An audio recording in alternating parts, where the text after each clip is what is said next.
ಮಧ್ಯಾಹ್ನದ ಶುಭೋದಯಗಳು. ಇಂದು ನಾವು ವಿಜ್ಞಾನ ತರಗತಿಯಲ್ಲಿ ಬೆಳಕು ಎಂಬ ಪಾಠದಿಂದ ಒಂದು ಚಟುವಟಿಕೆಯನ್ನು ಆರಿಸಿಕೊಂಡಿದ್ದೇವೆ. ಚಟುವಟಿಕೆ ಹೆಸರು ಟೆಂಡಾಲ್ ಪರಿಣಾಮ. ತಂಡದ ಹೆಸರು ಜೋಸೆಫ್ ಲಿಟರ್. ತಂಡದ ನಾಯಕಿ ತಂಡದ ಸದಸ್ಯರು ಇಂಡಿಯಾ. ಪ್ರಯೋಗಕ್ಕೆ ಬೇಕಾಗಿರುವ ವಸ್ತು ಎರಡು ಡಬ್ಬಗಳು, ಹೊಗೆಯನ್ನು ತುಂಬಿದ ಡಬ್ಬಗಳು, ಊದುಬತ್ತಿ, ಲೇಸರ್ ಲೈಟ್. ಈಗ ನಾವು ಪ್ರಯೋಗವನ್ನು ಮಾಡೋಣ. ಊದುಗಡ್ಡಿಯನ್ನು ಹಚ್ಚಿ ಅದರಿಂದ ಬರುವ ಹೊಗೆಯ ಮೇಲೆ ಲೇಸರ್ ಲೈಟ್ ಬಿಟ್ಟಾಗ ಬೆಳಕು ಸರಳ ರೇಖೆಯಲ್ಲಿ ಚಲಿಸುವುದನ್ನು ನಾವು ಕಾಣುತ್ತೇವೆ.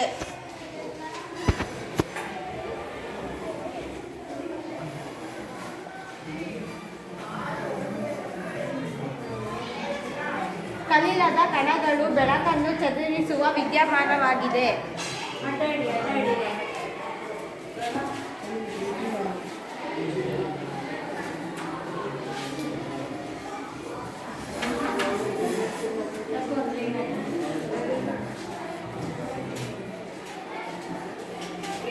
ಈಗ ನಾವು ಹೊಗೆಯನ್ನು ತುಂಬಿದ ಬಾಟಲಿನ ಮೇಲೆ ಬಿಡೋಣ.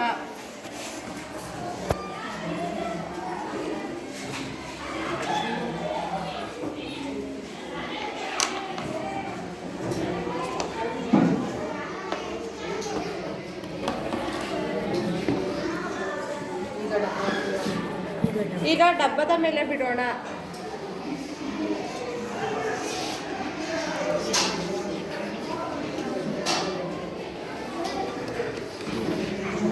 ಈಗ ಇನ್ನೊಂದು ಬಾಟಲ್ನ ಮೇಲೆ ಪ್ರಯೋಗಿಸೋಣ.